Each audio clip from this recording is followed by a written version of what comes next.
Please, Mom, just sign here. Vanessa's voice was as sweet and as persuasive as it had been when she was a little girl begging me for candy money. But now, at 35, her hand pressed mine down on a pen as her husband, Sebastian, held my arm with a grip that ached to my bones. We were in a bank, surrounded by people going about their normal business, oblivious to the drama unfolding at our table. "It's just routine, Mom. A small transfer to get some paperwork sorted out." But I knew she was lying. I had seen the documents. It wasn't a small transfer. It was everything. My $50,000 in savings, all that was left after my husband Peter passed away 3 years ago. The bank's air conditioning hummed over our heads, but I felt a hot, sticky wave of panic. The fluorescent lights hurt my eyes, and the sound of the cash counting machines hammered in my temples. Vanessa smiled for the security cameras, as if we were a normal family doing normal business. Sebastian smiled too, but his fingers remained clamped on my arm like a vice. "Come on, Olivia," he whispered in my ear. "Don't make this harder than it has to be." His breath smelled of cigarettes and cold coffee. "Think of your granddaughter, Caroline. Think of everything we've done for you." Everything they had done for me. The irony burned in my throat. I was the one who had paid for Vanessa's college. I was the one who had given her the down payment for her house. I was the one who had covered Sebastian's debts when he lost his job last year, $20,000 they never paid back.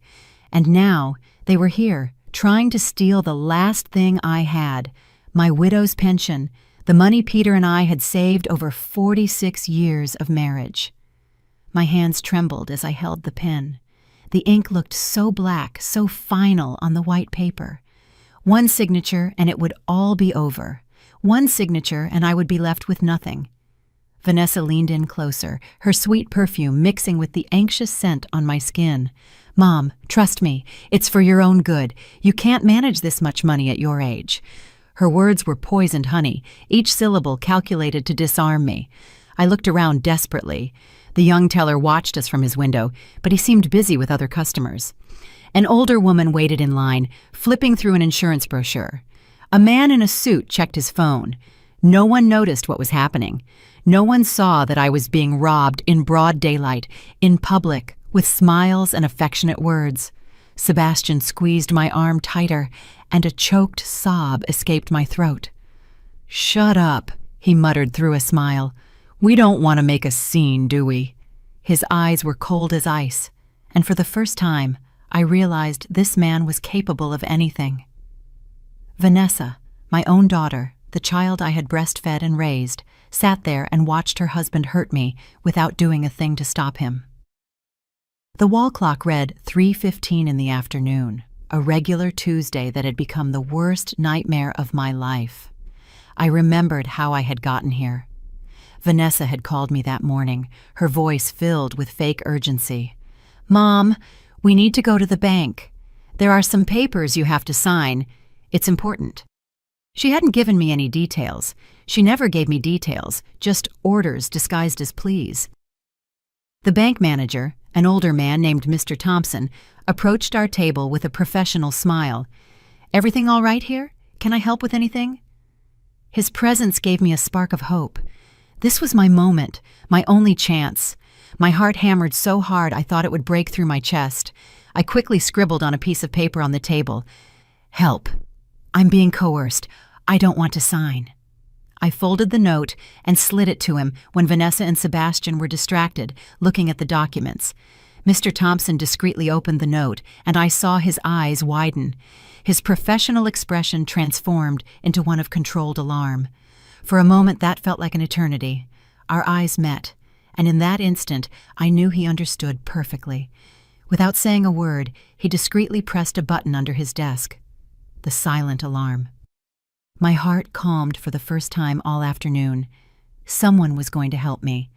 But to understand how I had reached this moment, I need to tell you the full story. I need you to understand who I was before I became this desperate woman in a bank, silently begging for help. My name is Olivia Anderson.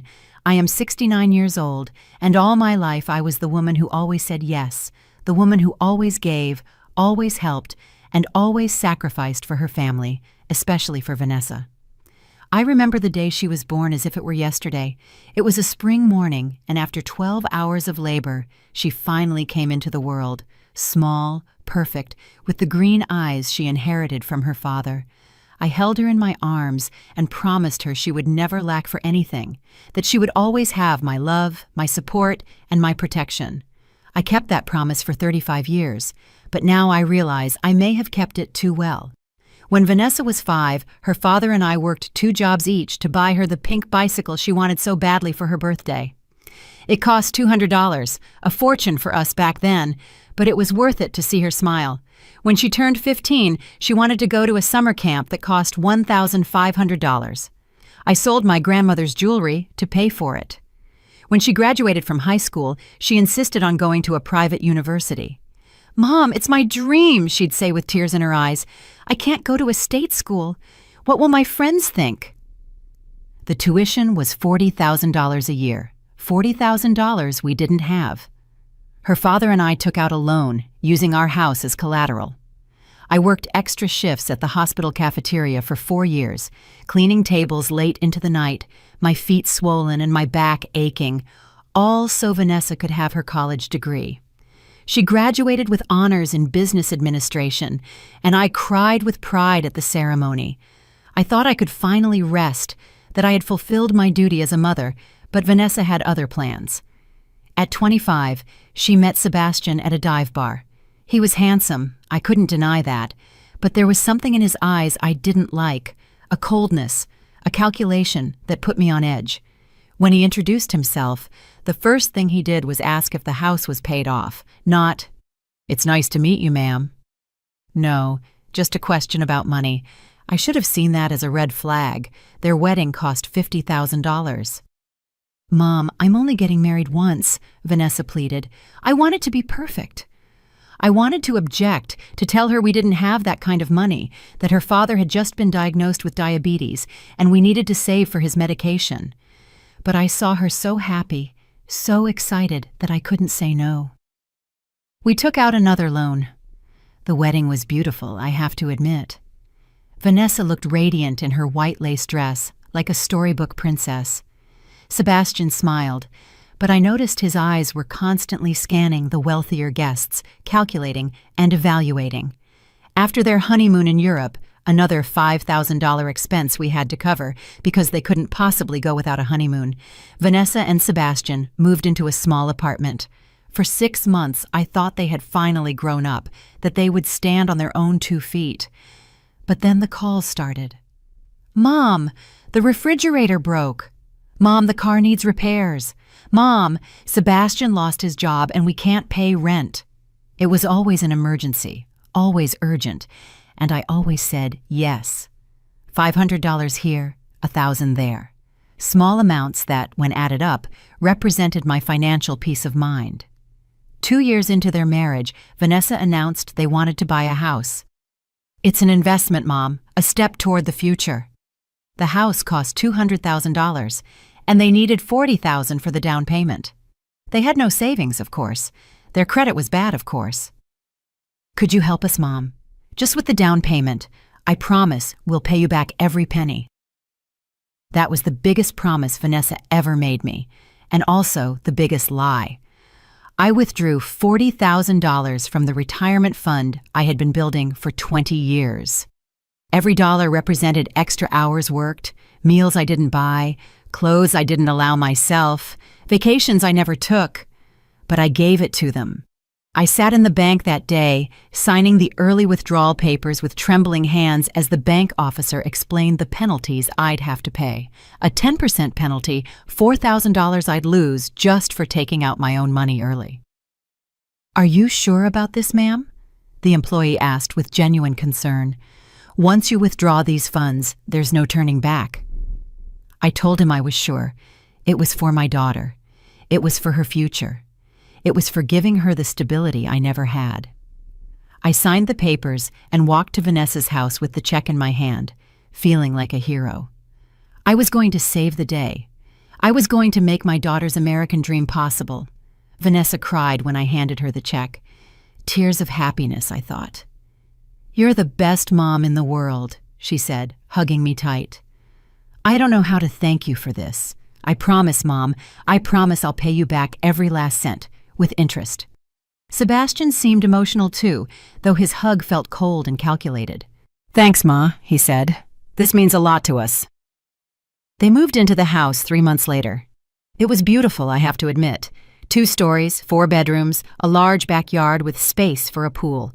Vanessa invited me to the housewarming, and I walked through every room with pride. My sacrifice had been worth it. My daughter had her own home, but the calls didn't stop. If anything, they became more frequent. "Mom, we need furniture for the house. We can't live on the floor." $10,000 for a new living room set.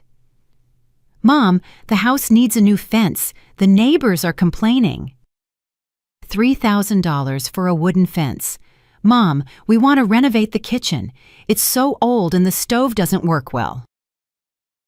$8,000 for new appliances. Every time I hesitated, every time I mentioned that I had expenses too, that money didn't grow on trees, Vanessa knew exactly which buttons to push. "Mom, I thought you'd be happy to see us doing well. I thought you'd want your granddaughter to grow up in a nice house." And so Caroline, my 8-year-old granddaughter, the light of my eyes, became the most powerful argument in Vanessa's manipulative arsenal. Caroline had been born when Vanessa was 27, and from the moment I saw her, I knew she was different. She had her grandfather's curious eyes and a smile that could melt the hardest heart. But more than that, she had something her mother had lost somewhere along the way: genuine kindness. When Caroline visited me, she would bring me drawings she had made at school, little crayon artworks where I was a giant grandma with huge arms always smiling. "I made you big because your love is big, Grandma," she would explain in her sweet little voice. It was impossible to say no to anything that was for Caroline. Ballet classes, $200 a month. Piano lessons, $300 a month. Summer camp, $2,500. Special clothes for ballet recitals, $500 per outfit. "Caroline has talent, Mom. We can't let her potential go to waste for lack of money." Meanwhile, my own financial situation was deteriorating. Peter had developed complications from his diabetes. His medications cost $400 a month, and insurance only covered a portion. He needed special injections, regular visits to the specialist, and a strict diet that required more expensive foods. I worked double shifts at the hospital. I would come home with my feet bleeding inside my shoes, only to cook, clean, and care for my husband. "Why don't you ask Vanessa for help?" my sister Clara suggested during one of her visits. "You've spent over $100,000 on her in the last 5 years. Surely she can help with some of the medical expenses." But I couldn't ask my daughter for money. It was my job to care for my family, not the other way around. It was my responsibility to be strong, to be the pillar that held everyone up. Peter passed away early one Tuesday morning, 3 years after his diagnosis. I was holding his hand when he took his last breath, and I swear I felt half of my soul leave with him. We had been married for 46 years. He was my partner, my best friend, my accomplice in all the difficult decisions about Vanessa. After his funeral, I sat alone in our empty house and realized I was completely broke. The medical expenses, combined with everything I had given Vanessa, had drained our savings. Peter's life insurance gave me $50,000. It was all I had left to live on for the rest of my days. I deposited it into a savings account and promised myself I would be more careful. I was going to make that money last. I was going to learn to say no. But Vanessa had other plans. 2 months after the funeral, Sebastian lost his job at a construction company. "It was his racist boss's fault," Vanessa explained, crying on the phone. "He fired him for no reason. Now we can't pay the mortgage. Mom, they're going to foreclose on the house. Caroline will have to change schools. She'll lose all her friends." They asked me for $20,000 just to stay afloat until Sebastian found another job. 6 months max. "We'll pay you back with interest. I promise." It was almost half of what I had left, But the thought of Caroline losing her home broke my heart. I gave them the money again. Sebastian found a job 3 months later, but the money never came back. When I asked about it, there was always an excuse. "We're paying off old debts, Mom. We had unexpected expenses with the car. Caroline needed to go to the dentist, and insurance didn't cover everything." And now, here I was in this bank, watching them try to steal the last $30,000 I had left. My daughter, the child I had raised with so much love, was sitting next to her abusive husband, smiling for the cameras as they planned to leave me in absolute poverty. Mr. Thompson returned to our table, accompanied by 2 security guards who tried to look casual, but I could see the tension in their posture. Vanessa and Sebastian hadn't noticed anything yet. They were too focused on the papers, reviewing the numbers over and over like vultures calculating their spoils. "Excuse me," Mr. Thompson said in a calm but firm voice. "I need to review some details of this transaction before we proceed." Sebastian looked up, and for the first time, I saw a flicker of nervousness in his eyes. "What kind of details?" "Everything's in order. Mrs. Anderson wants to transfer the money to her daughter's account. It's a family decision." His hand was still squeezing my arm, but he was doing it more discreetly now, aware that other eyes were watching. "I understand," Mr. Thompson replied, "but bank protocol requires me to verify that all parties involved are acting voluntarily and without external pressure." His words were like a bolt of lightning cutting through the storm of my desperation. He looked directly into my eyes. "Mrs. Anderson, would you mind accompanying me to my office for a private verification? It's standard procedure for transactions of this magnitude." Vanessa immediately tensed. "That's not necessary, sir. My mother has already decided, haven't you, Mom?" Her smile had become forced, artificial, like a mask that was cracking. "We can do everything right here. We don't want to cause you any trouble." But Mr. Thompson was already standing, extending his hand to me. "It's bank policy, ma'am. There are no exceptions." The guards positioned themselves discreetly near our table. "It will only take a few minutes." I stood up, my legs trembling, and for the first time all afternoon, Sebastian had to release my arm. Vanessa grabbed my other hand. "Mom, don't make this difficult. Just sign the papers and let's go home. Caroline is waiting for us." She used my granddaughter's name as if it were a master key that would unlock all the doors of my resistance.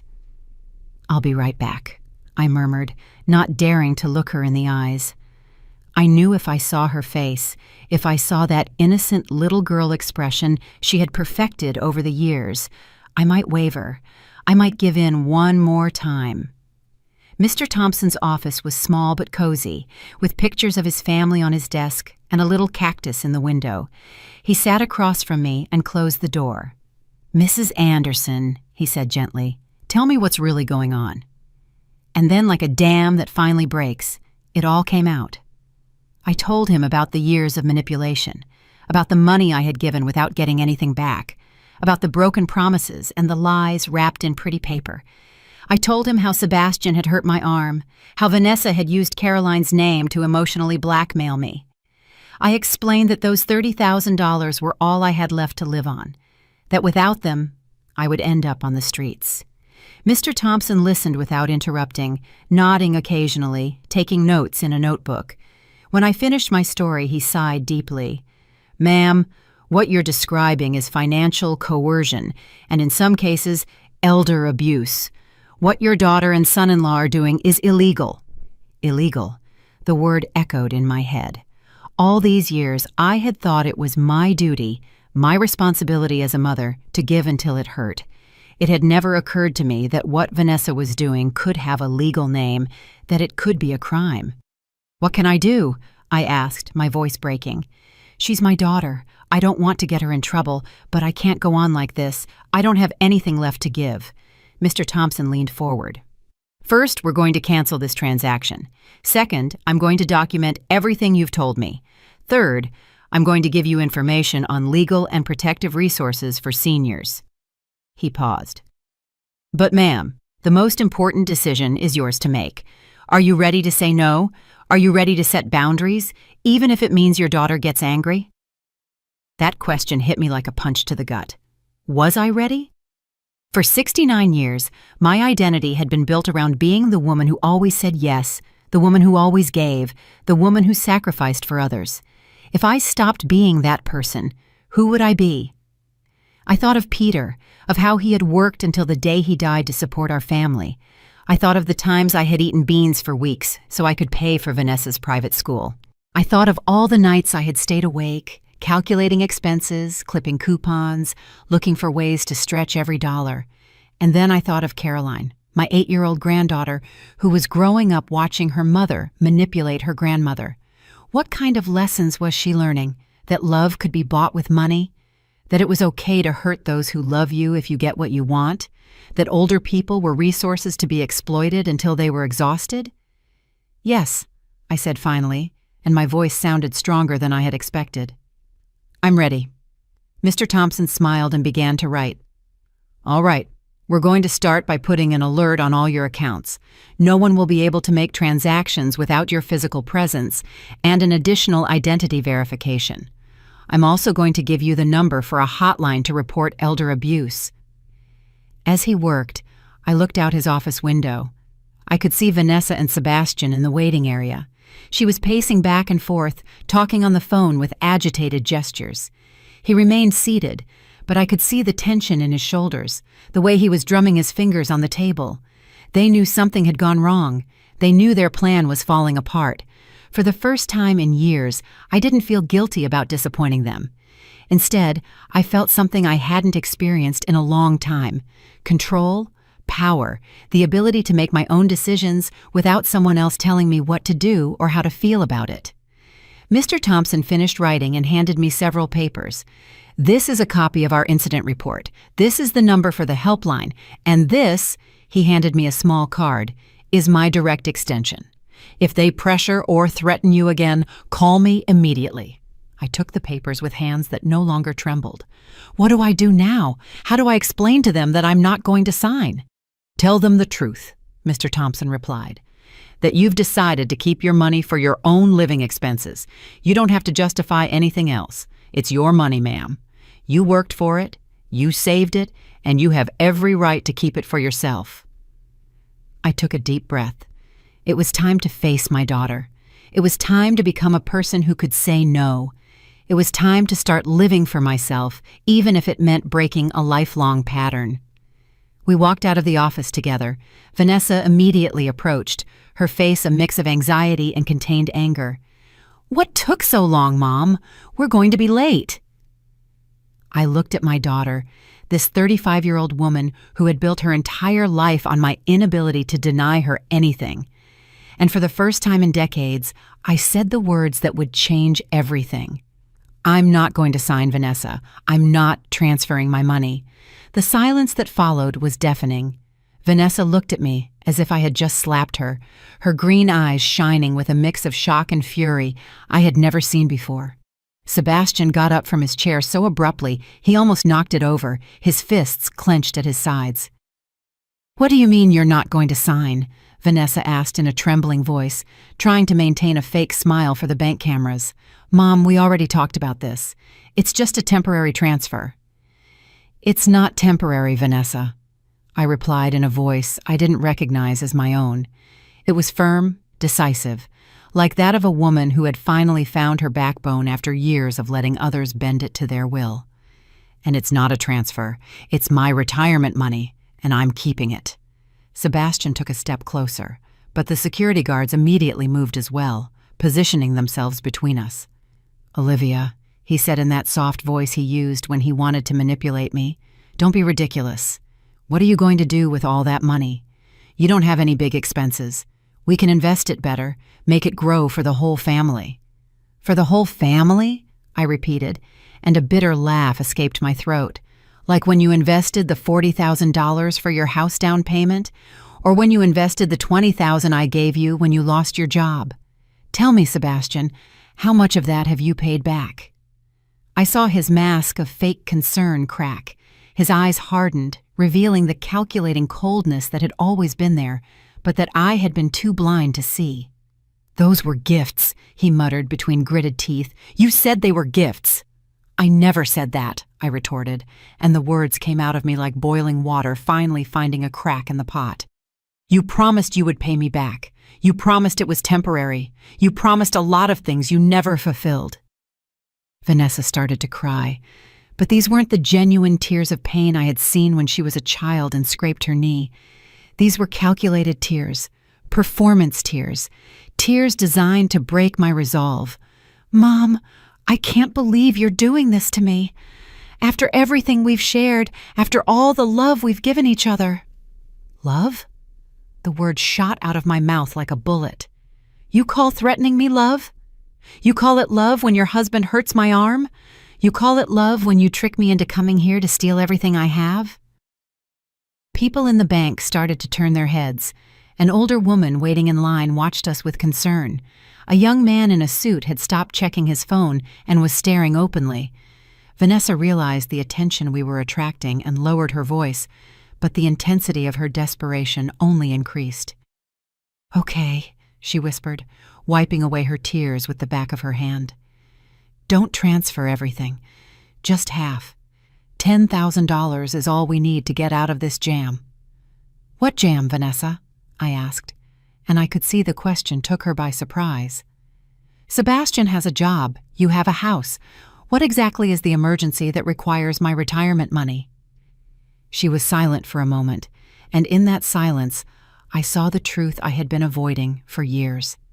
There was no emergency, no real crisis. There were just two adults who had built their lifestyle around my inability to say no. They had spent more than they earned because they knew Mom would always be there to make up the difference. "Vanessa," I continued, "you are 35 years old. Your husband is 38.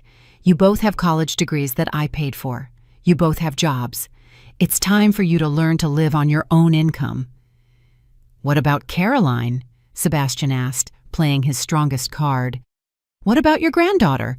Are you going to let her suffer because her grandmother became selfish?"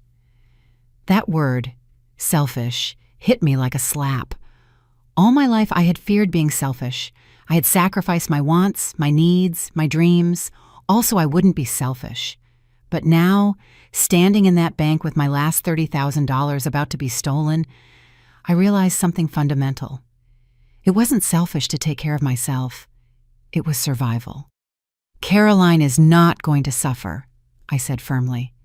"You can continue to provide for her with your own income, just like millions of responsible parents do all over the world.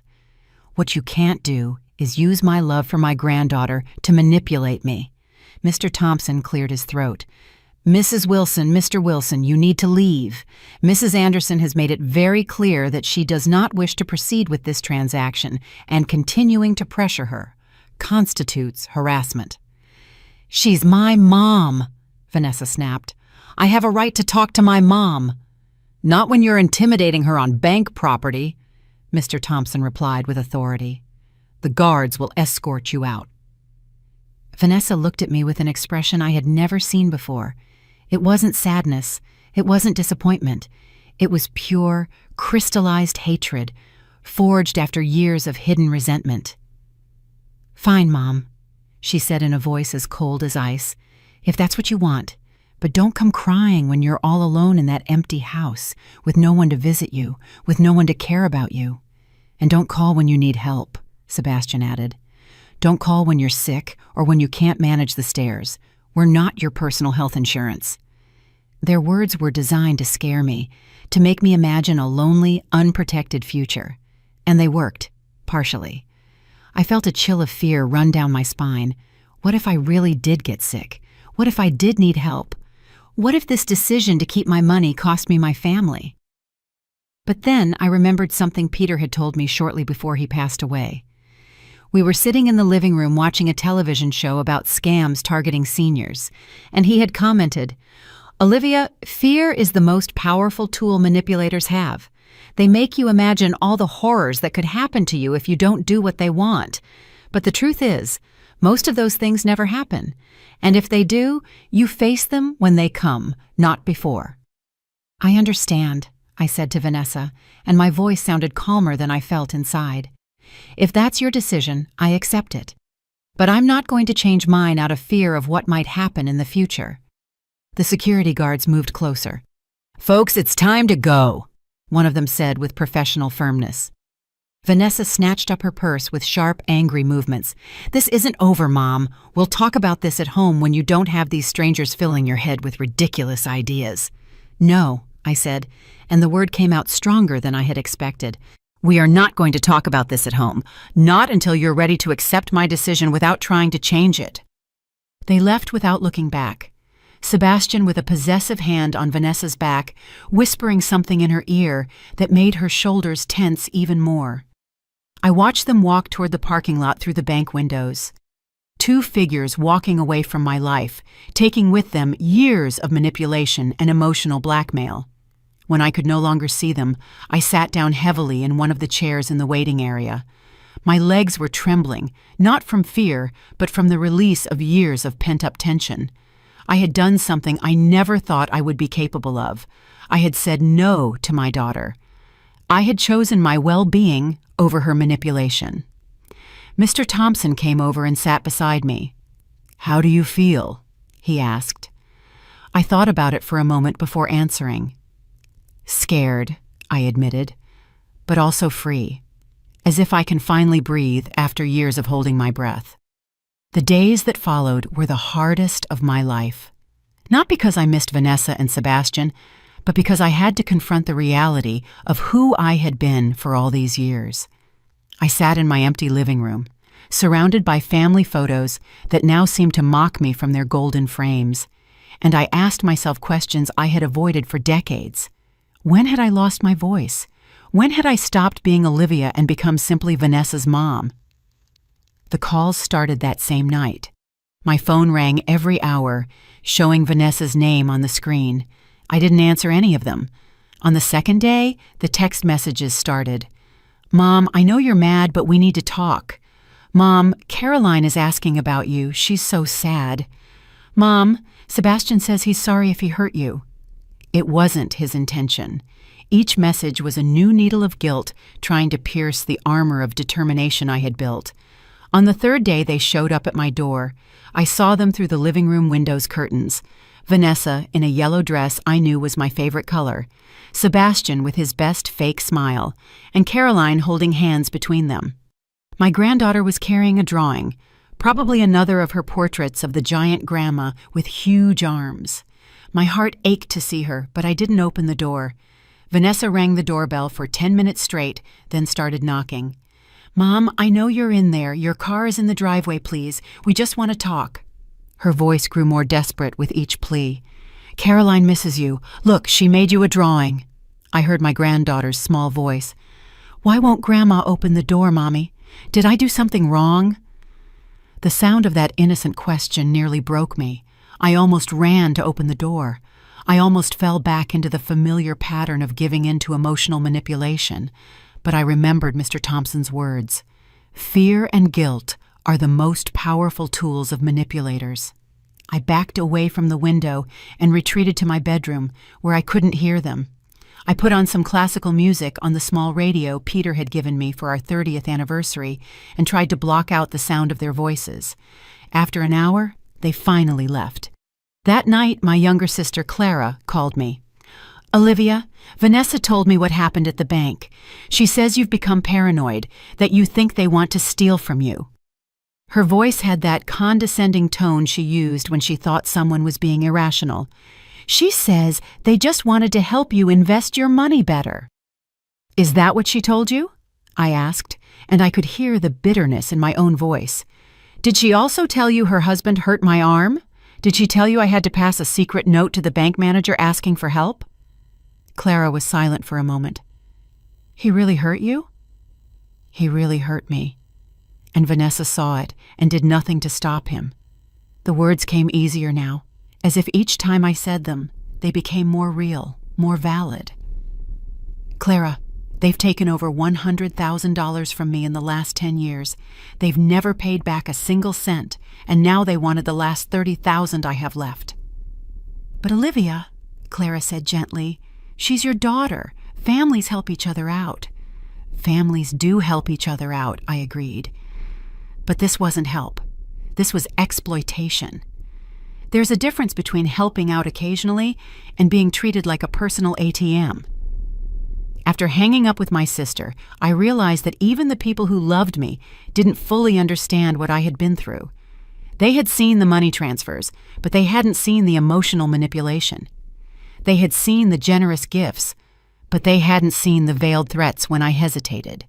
It was impossible to explain years of subtle abuse to someone who had only seen the surface. On the fourth day, Caroline showed up at my door alone. My heart stopped when I saw her through the window in her school uniform and with her pink backpack, standing on my porch as if nothing had changed. This time I did open the door because I knew an 8-year-old girl wasn't responsible for her parents' manipulations. "Hi, Grandma," she said with that smile that could light up entire cities. "Mommy says you're mad at us, but I didn't do anything wrong, did I?" I knelt down to her level, swallowing the tears that threatened to fall. "No, my love, you didn't do anything wrong. Grandma isn't mad at you." "Then why haven't you come to visit? Why don't you answer the phone when Mommy calls from home?" Her green eyes, so much like Vanessa's, but filled with genuine innocence, watched me with confusion. "Caroline," I said, choosing my words carefully. "Sometimes adults have problems they need to work out, but that doesn't mean Grandma doesn't love you. I will always love you, no matter what. Can I come in? I made you a new drawing." She held up a sheet of paper she had been holding against her chest. I let her in and we sat in the living room while she explained her drawing. It was like all the others.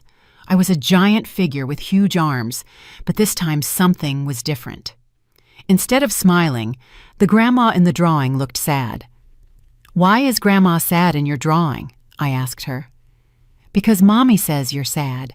She says some bad men at the bank told you things that confused you."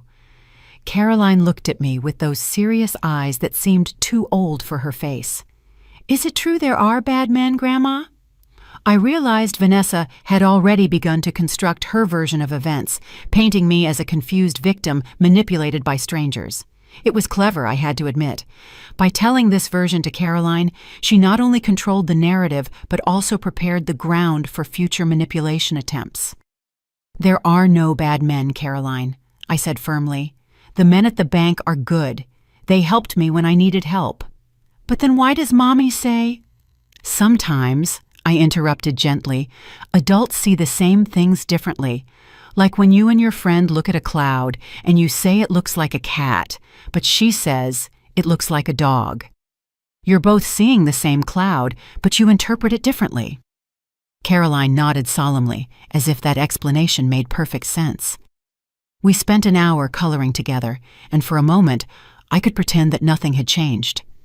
But when it was time for her to go, because I knew Vanessa would come to pick her up soon, Caroline asked me a question that broke my heart.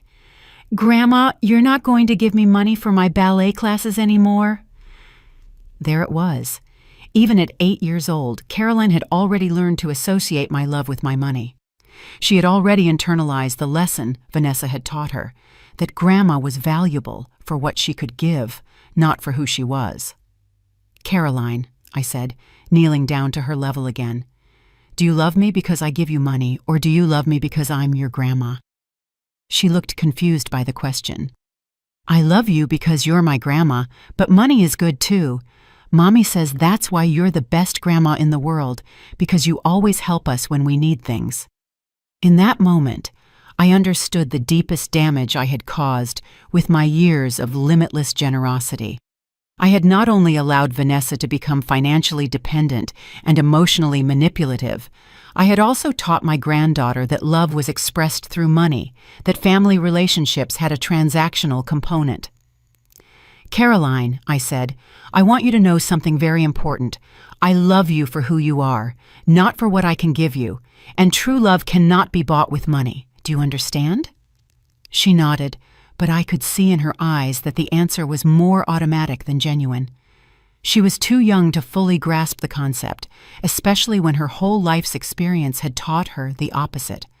When Vanessa arrived to pick up Caroline, she didn't get out of the car. She just honked from the driveway, as if I were a stranger watching her child. Caroline ran to the car, waved goodbye, and disappeared behind the vehicle's tinted windows. That night, sitting alone in my living room, I realized I had lost more than my money over the years. I had lost my identity, my voice, and my ability to have authentic relationships. But I also realized something else. For the first time in decades, I had the opportunity to reclaim all of it, all. A week after the incident at the bank, when I had already begun to get used to the strange silence of my house without Vanessa's constant calls, I had an unexpected visitor. It was a Sunday afternoon, and I was watering the garden plants that Peter had tended with so much love when I heard the doorbell. Through the peephole, there was a young woman I didn't immediately recognize. She was tall, with brown hair pulled back in a ponytail, and she had a nervous smile that seemed familiar. When I opened the door, I realized it was Caroline, but not the 8-year-old Caroline who had visited a few days earlier. This was an 18-year-old Caroline, a version of my granddaughter that existed only in my imagination of what she would be like when she grew up. But the confusion lasted only a second, because then the young woman spoke. "Mrs. Anderson, I'm Caroline, but not your granddaughter Caroline. I'm your great-niece, the daughter of Arthur, your sister Clara's son." Her voice was soft but determined. "I know we don't know each other well, but I needed to come talk to you." Arthur. The name brought back vague memories of a nephew I had seen at family gatherings as a child, but who had lost touch with our family when he moved north for work. "Please, come in," I said, stepping aside. "Would you like some tea?" We sat in the living room, and this other Caroline explained why she had come. "My dad told me what happened at the bank. Aunt Clara told him the whole story, and he asked me to come talk to you." She paused as if she were choosing her words carefully. "You see, Mrs. Anderson, I went through something very similar with my own mother." She told me her story while the tea cooled in our cups. Her mother, Arthur's ex-wife, had developed a gambling addiction after the divorce. For years, she had manipulated Caroline into giving her money from her part-time jobs, money from her college savings. She had even forged Caroline's signature on several student loans. "It was always an emergency," Caroline explained. "It was always the last time. She always promised she would pay me back, that she just needed a little more time." "And what did you do?" I asked, though I already suspected the answer. "At first, nothing. She was my mother. I was supposed to love her unconditionally, right? Good daughters were supposed to help their mothers." Her voice had a bitter edge that I recognized immediately. But then I realized it wasn't love she was asking for. It was survival, her survival at the expense of mine. She told me how she had had to cut off all contact with her mother for 2 years, how she had to learn to ignore the desperate calls, the guilt-tripping messages, the suicide threats that turned out to be empty manipulations. "It was the hardest thing I've ever done in my life," she admitted, "but it was also what saved me." "And now?" I asked. "How is your relationship with her?" "Better," Caroline replied with a small but genuine smile. "But only because I set firm boundaries and refused to move them. We have a relationship now, but it's an honest relationship. She knows she can't ask me for money. She knows if she lies or manipulates, I'll disappear again. And surprisingly, when we took money out of the equation, we discovered that there was real love underneath all the dysfunction. Her words gave me something I hadn't felt since the bank incident: hope." "Do you think it's possible?" I asked. "Do you think Vanessa and I could have a real relationship someday?" "I don't know," Caroline answered honestly. "It depends on whether she's willing to change. But what I do know is that you have to be willing to maintain your boundaries no matter how much it hurts." She told me about a support group that met at the downtown library every Tuesday night. "It's for people who have experienced financial abuse from family members," she explained. "At first, I thought it was ridiculous. I didn't see myself as a victim of abuse. But when I went, I realized there were dozens of people just like us, parents, grandparents, siblings, all of whom had been manipulated by family members who knew exactly which buttons to push."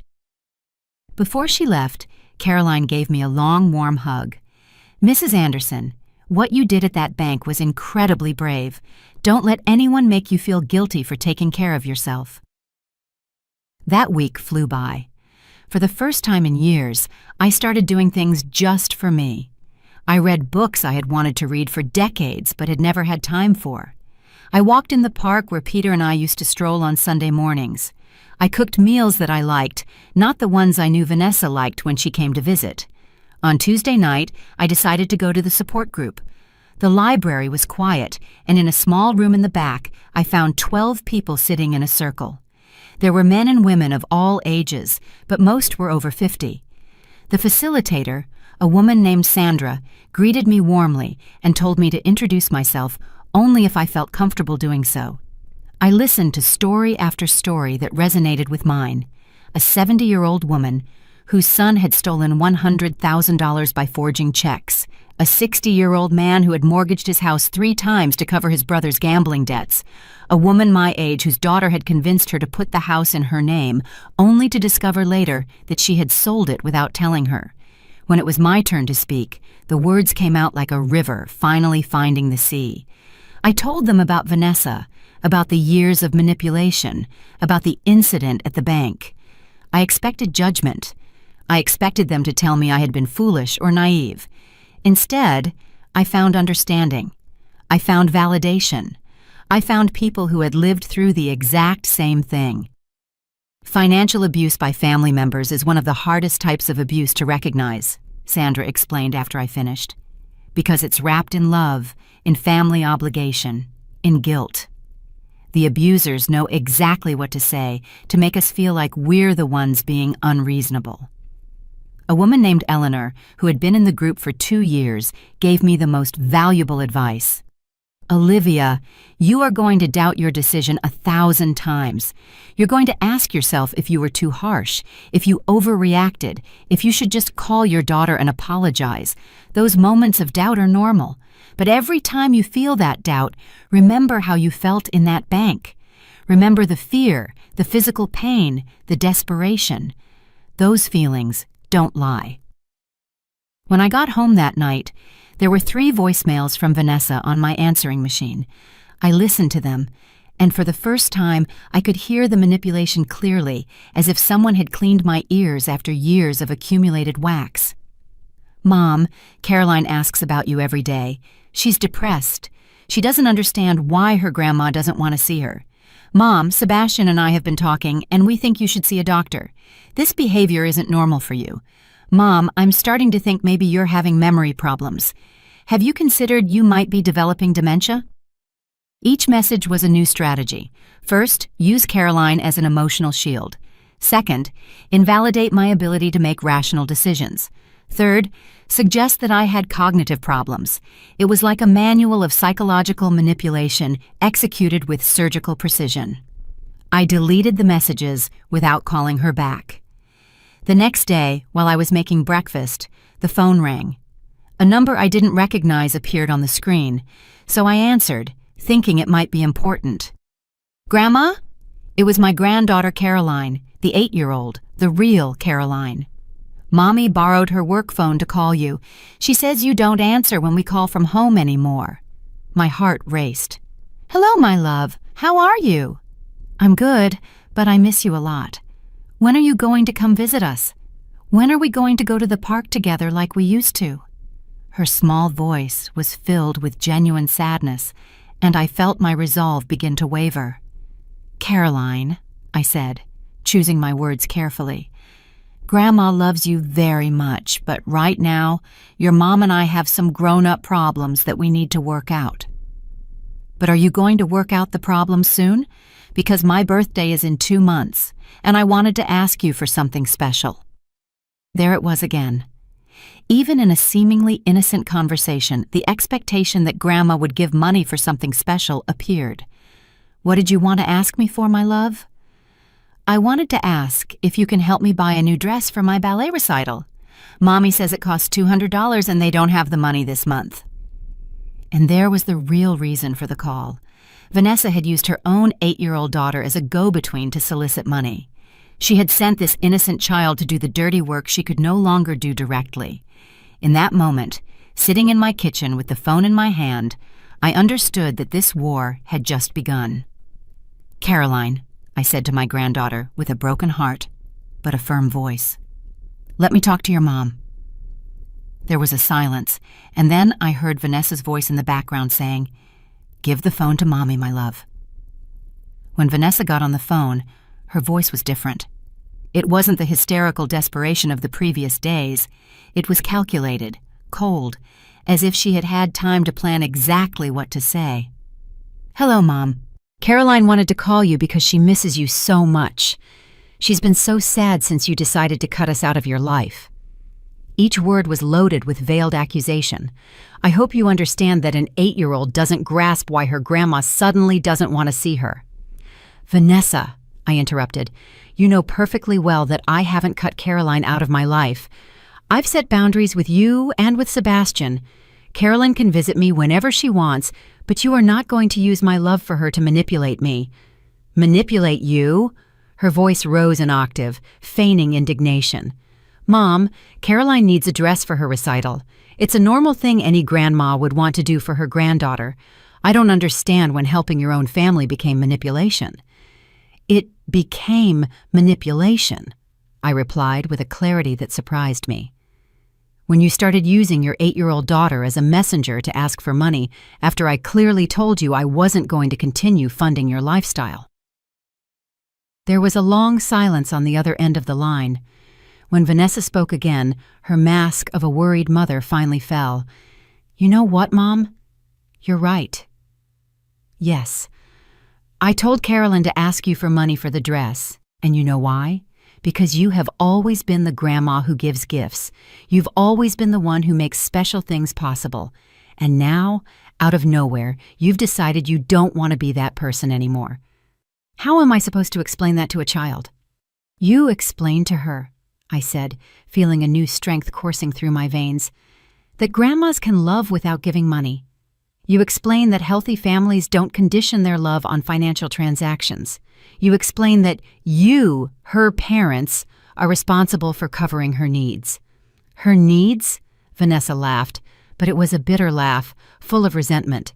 "Mom, we live paycheck to paycheck. Sebastian earns enough to cover the basics, but the extra things, the things that make Caroline's childhood special, have always depended on you, and you knew it.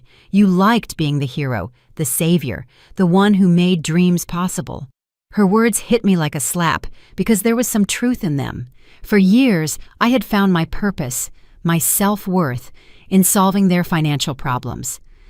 I had felt proud when Vanessa introduced me to her friends, saying, "My mom is always there for us." I had enjoyed being seen as generous, as successful, as the matriarch who could solve any crisis with a check. "You're right," I admitted, and I could feel Vanessa's surprise at my answer. "I liked being the hero. I liked feeling like I was needed, that I was valuable to you." "But Vanessa, do you realize what that did to both of us? It turned you into someone who can't solve her own problems without begging for money, and it turned me into someone who didn't feel loved unless I was giving." "Don't say that," Vanessa murmured, but there was less conviction in her voice. "It's the truth, my daughter, and the worst part is, we're teaching the same thing to Caroline. She's growing up thinking that family love comes with a price, that relationships are maintained through financial transactions." There was another silence, and then Vanessa said something that broke my heart. "So what am I supposed to do now, Mom? How am I going to pay for the dress? How am I going to explain to Caroline that she can't be in the recital because we don't have the money?" For the first time in our conversation, I heard genuine vulnerability in her voice. It wasn't manipulation. It was the genuine fear of a mother who didn't know how to meet her daughter's expectations. And in that moment, I understood that Vanessa wasn't just a calculating manipulator. She was also a woman who had developed such a strong financial dependency that she genuinely didn't know how to function without my support. "Vanessa," I said gently, "have you considered talking to the ballet school? They often have assistance programs or used costumes they can lend. Have you thought about selling some things you don't use anymore? Have you looked into part-time job options?" "It's not that easy, Mom. It's not that easy." "I agree," I said. "It's not easy, but it's possible. Millions of families solve these kinds of problems every day without asking their aging parents for money." But you're not just any aging parent, Vanessa protested. You have money. You have the means to help us. Why is it so terrible that we want a little help? Because it's not a little help, Vanessa. In the last 10 years, you've asked me for over $100,000, and you've never paid back a single cent. My voice grew firmer. And because the help comes with manipulation, lies, and now even physical violence. Sebastian didn't mean to hurt you. He was just nervous. That's all. Sebastian grabbed my arm so hard he left bruises. And you saw it and did nothing to stop him. The image of that moment in the bank returned to my mind with crystal clarity. Your husband was willing to physically hurt me to get my money, and you were okay with that. I wasn't okay with it. Your silence was agreement, Vanessa. Your inaction was complicity. The conversation continued for another 20 minutes, but it was as if we were speaking different languages. Vanessa saw my boundaries as selfishness. I saw her persistence as abuse. She saw my years of generosity as evidence that I should continue to give. I saw them as evidence that I had allowed a toxic dynamic to develop. When we finally hung up without having resolved anything, I sat in my kitchen feeling a mixture of sadness and relief. Sadness because I realized that maybe there was no way to fix our relationship without one of us completely changing. Relief because for the first time, I had been able to articulate my feelings without giving in to guilt or manipulation. That afternoon, I decided to do something I hadn't done in years. I went for a walk downtown by myself. I passed by stores I had always wanted to visit, but never had time for. I went into a bookstore and bought 3 novels that had been recommended to me in the support group. I stopped at a coffee shop and ordered an expensive dessert just because I felt like it. As I sat in the coffee shop savoring a piece of chocolate cake that I had ordered without calculating how much it cost, or whether I should save the money, I realized something revolutionary. I could spend money on myself without feeling guilty.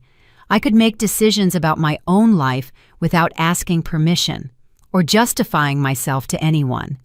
For the first time in decades, I felt free. That night, as I read one of my new novels in the living room with a cup of hot tea, the phone rang. It was a number I didn't recognize, so I let it go to voicemail. But then I heard a voice that made me get up immediately to answer. "Grandma, it's Caroline, the big Caroline, your great niece. I wanted to ask you how the support group went, and I also wanted to invite you to dinner on Saturday. My dad is cooking, and I think he would like to get to know you better." For the first time in weeks, I smiled genuinely.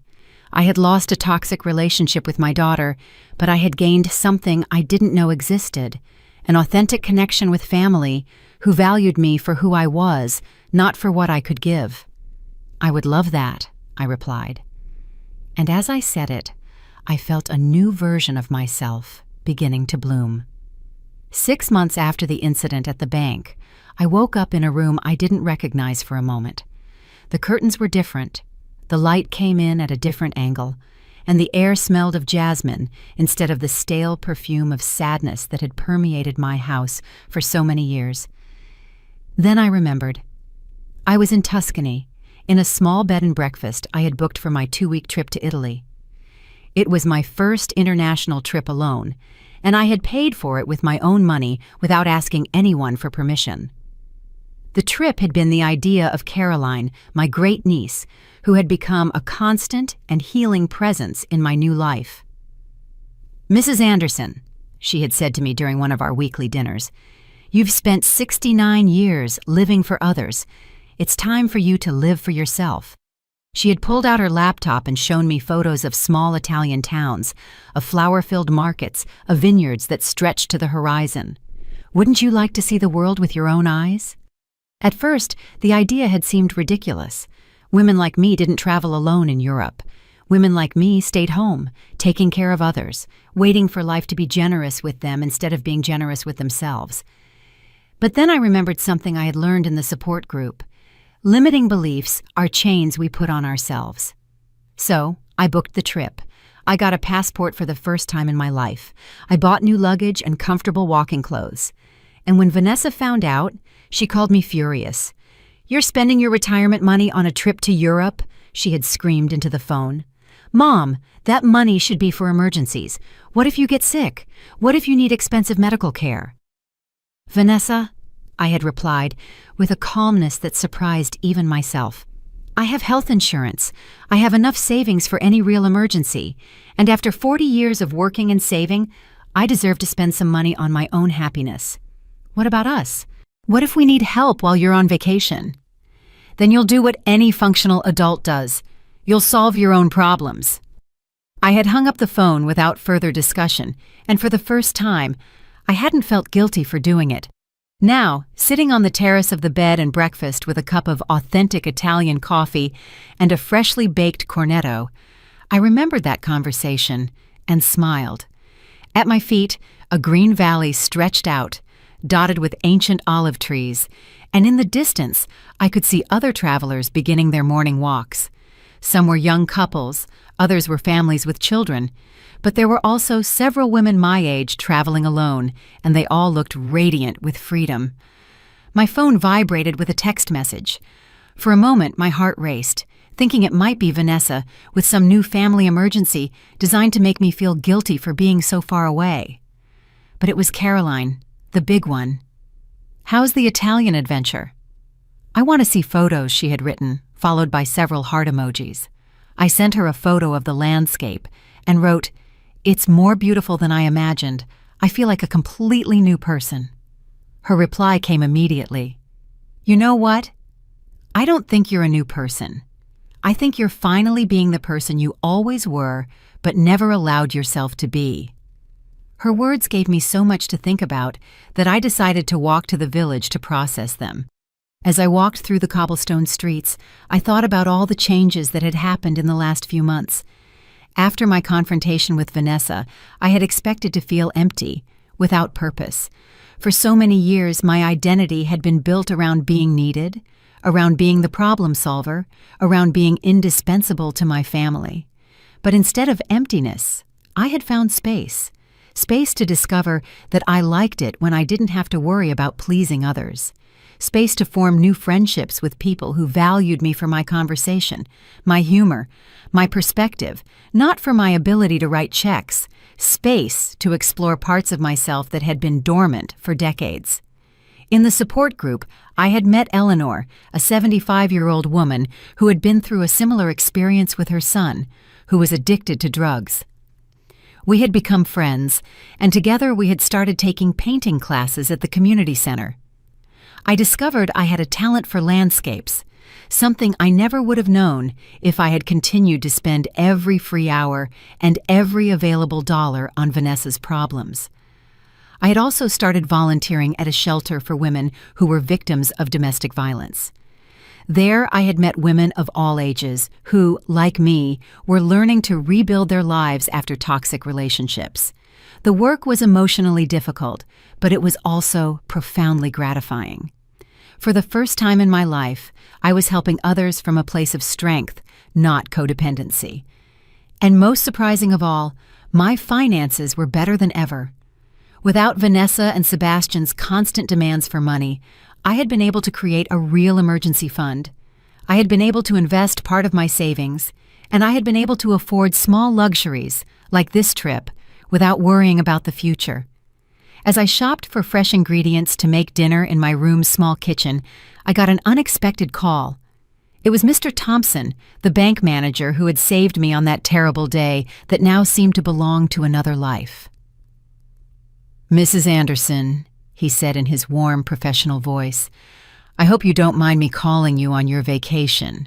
I got your number through Caroline, your great niece, because I had some news I thought you'd want to hear." My heart raced. What kind of news? "Vanessa and Sebastian came to the bank last week. They tried to access a joint account they apparently had with you for several years, an account they didn't know we had placed alerts on after the incident." I didn't know what account he was talking about, but I asked him to continue.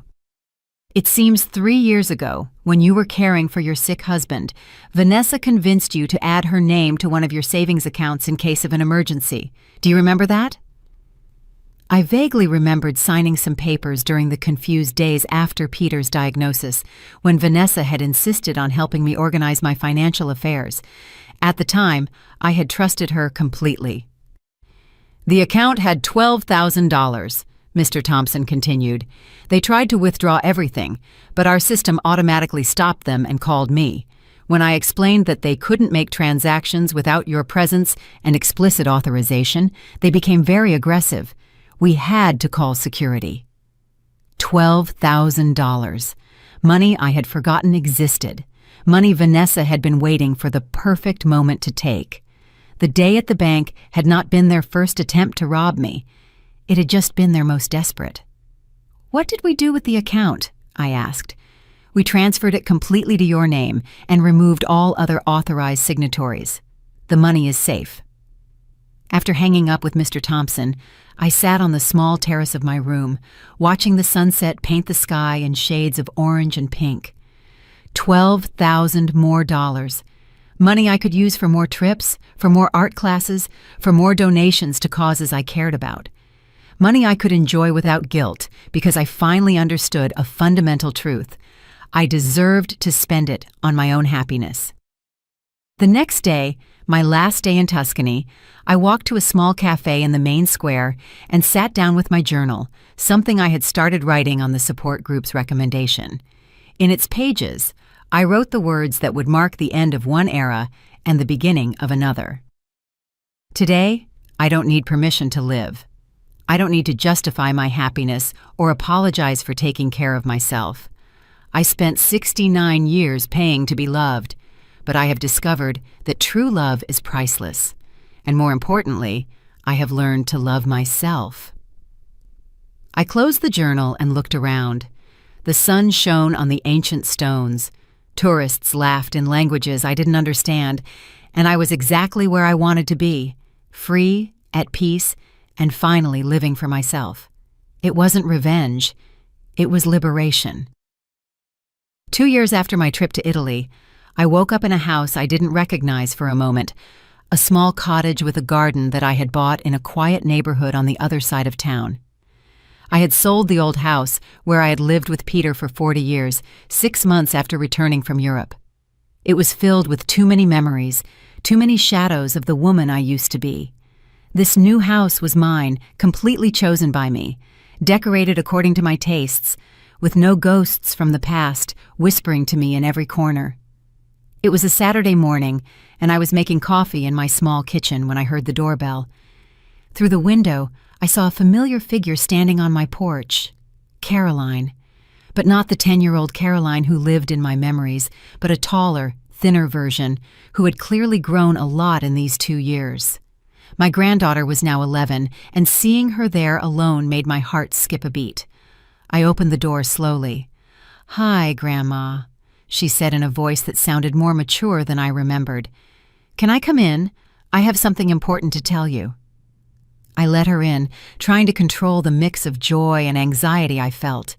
"How did you find me, my love? Do your parents know you're here?" "Aunt Clara gave me your address," Carolyn replied, sitting on my new sofa as if she had been visiting all her life. "And no, Mommy doesn't know I'm here. I told her I was going to my friend Maria's house." She looked different, taller, of course, but there was also something in her eyes that hadn't been there before.